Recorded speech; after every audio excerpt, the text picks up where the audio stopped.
Welcome to The Explainer. Today, we're going to dig into a book that pretty much flipped everything we thought we knew about millionaires on its head. The Millionaire Next Door shows us that the people who are truly wealthy, well, they aren't who you think they are. And how they got there? That's even more of a surprise. So let's get right into it. All right, first up, let's do a quick little thought experiment. Just for a second, close your eyes and really picture a millionaire. What do you see? You see in a fancy sports car, a huge mansion, designer clothes? Just hold that picture in your mind. So here's the thing. The authors of this book, they found that the image you probably just cooked up in your head is what folks in Texas call big hat, no cattle.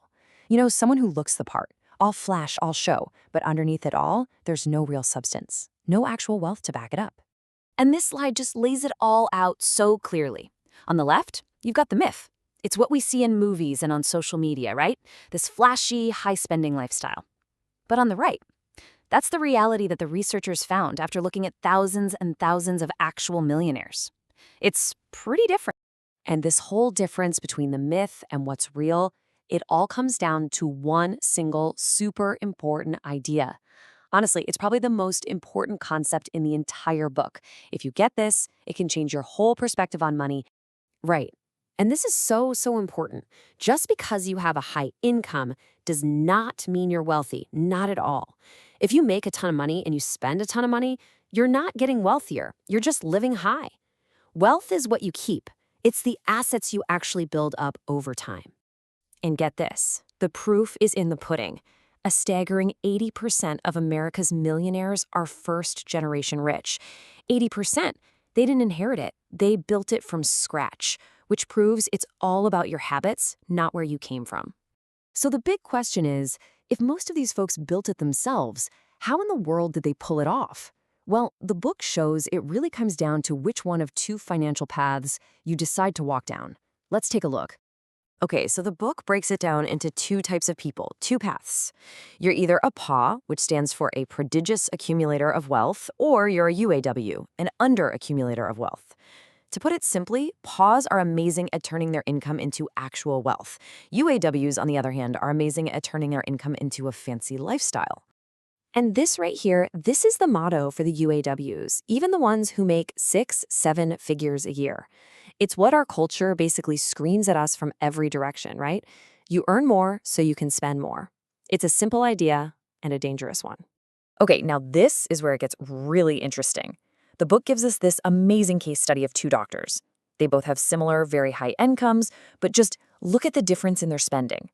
Dr. North, our PA, is disciplined. Dr. South, the UAW, it's a completely different world of spending. And that choice right there, it changes everything about their future. So you see the trap, right? Dr. South is stuck on this hamster wheel. He has to keep making that insane income just to keep up appearances, to afford the lifestyle.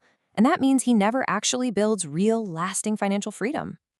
All right, so how do the how does Dr. North not fall into that trap? Well, they're playing a totally different game. Well, the UAWs are all about financial offense, making more.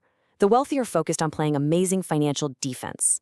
You want to know the secret sauce? The authors boil the mindset of a typical millionaire down to just 3 words. Frugal, frugal, frugal. And listen, this isn't about being a cheapskate. It's about being deliberate. For example, the typical millionaire in this book has never paid more than $400 for a suit or $30 for a bottle of wine. And that is the heart of the entire strategy. It's not about how big your paycheck is. It's about how much of that paycheck you can actually defend and keep. This idea of financial defense, which is really just built on simple habits like budgeting and planning, is the absolute bedrock for building real wealth. You know, the crazy thing is, the book found that almost every millionaire they studied could say yes to these 4 questions. They're in control of their financial world.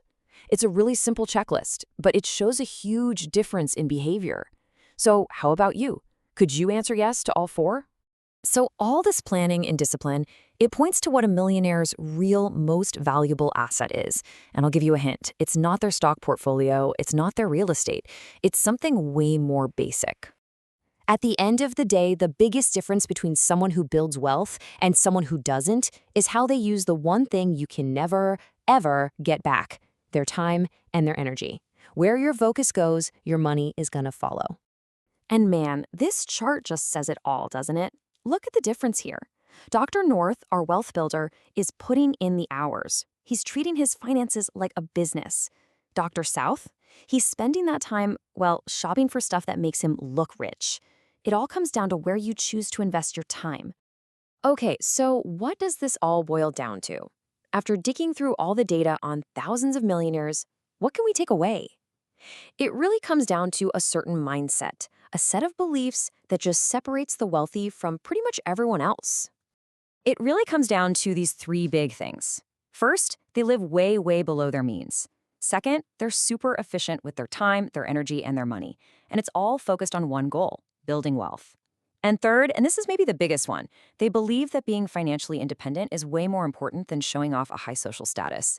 That's why so many of them are in what the book calls dull normal businesses.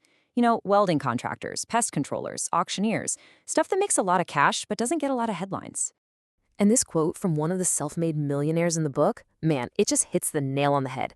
Our entire society is like a giant engine designed to make you spend.